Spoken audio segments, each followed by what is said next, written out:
હા બોલો. નમસ્તે. બોલો બોલો સાહેબ. કાચ ખોલો નાખો. કઈ ખુશીમાં? હા બતાવો, લેખિતમાં હુકમ બતાવો મને. નહીં, હું વકીલ છું. તમે વકીલને રોકવાનો પરિપત્ર હોય તો બતાવો. નહીં, હું અત્યારે એડવોકેટ છું, મારા યુનિફોર્મમાં છું.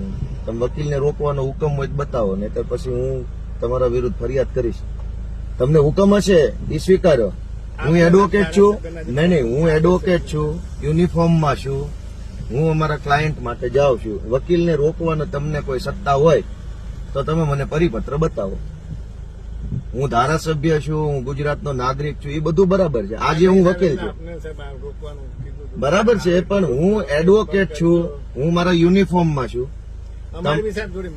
ના ના, મજબૂરી શું કામ છે? તમે કાયદા પ્રમાણે હાલો ને, કાયદા પ્રમાણે હાલો. મજબૂરી શું કામ?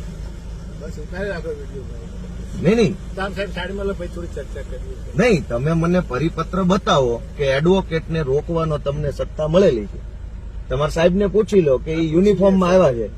તમે એને પૂછો, યુનિફોર્મમાં છે, એડવોકેટ છે, ક્લાયન્ટ માટે, અમારા ક્લાયન્ટ માટે હું જાઉં છું. તમારે વકીલને રોકવાની સત્તા હોય તો લેખિત પરિપત્ર મને બતાવો. એ 2 કલાક ઉભા રહીએ. હાલો હાલો હાલો.